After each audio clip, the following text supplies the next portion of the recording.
Hey guys, Pastor Mike here, my second in this series of videos entitled How to Be Home.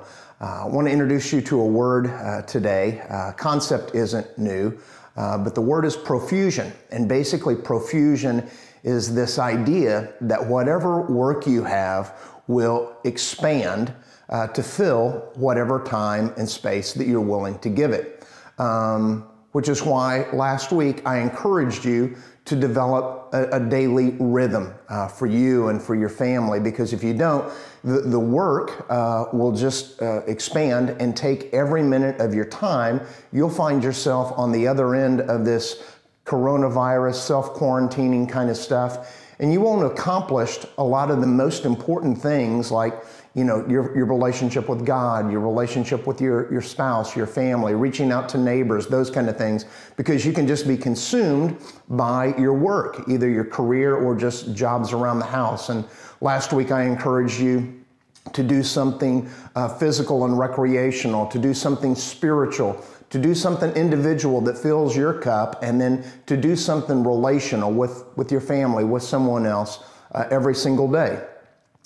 Today, I want to take this out to a weekly rhythm that's God's answer to profusion.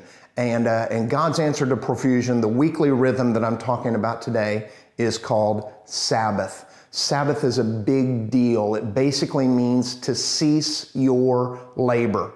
You can see behind me that I got the furniture moved here to the center of my wife's office. I got the wall behind me spackled and sanded, and I'm ready to wipe it down. I'm ready to start painting, but we hit our Sabbath, which means to cease from our labor. So I'm just pushing pause right now, and I'll start back tomorrow. The idea of Sabbath began with the Jews that celebrated Sabbath from sundown on Friday night to sundown on Saturday night.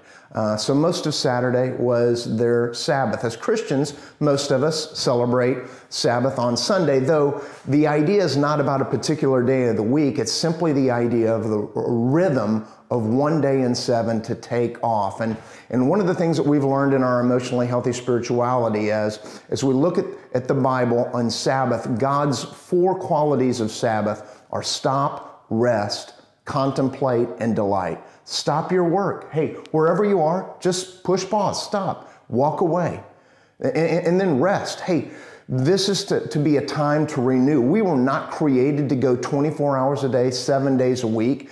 I mean, today we do that and we're suppressing our immune system, and it's going to make us more susceptible to this coronavirus. That's the case every single week of every single year. We weren't designed to go 24/7. We need to pull back. We need to stop our rest. We need to stop our work and rest. Then we need to contemplate. We need to spend a portion of our Sabbath just contemplating God, contemplating His purpose for our life, contemplating our priorities, just to stop and think through life and making sure that we're on a trajectory that honors God and is taking us to the place that represents God's best for us.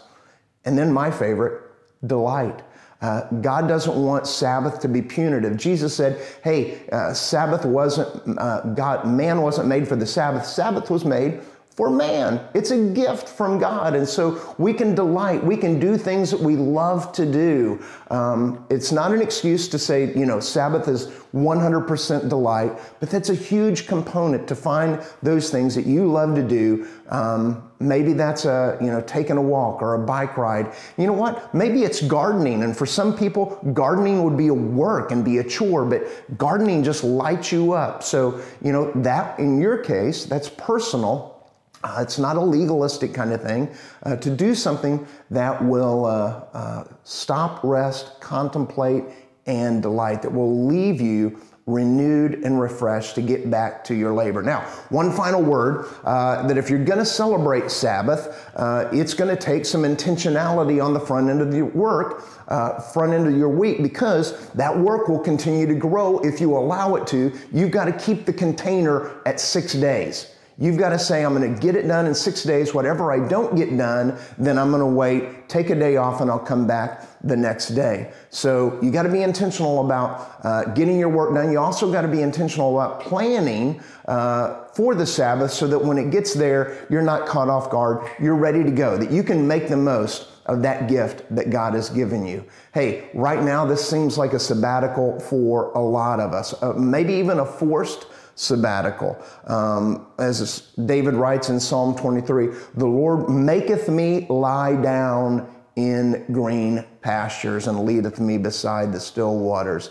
Hey, listen, God didn't bring this coronavirus, but he's inviting us to lie down beside the still waters in the green pastures and embrace this gift of Sabbath. Hey, that's all for this week. I'll look forward to seeing you next week on How to Be Home with Pastor Mike. And I think I'll have made some progress by then.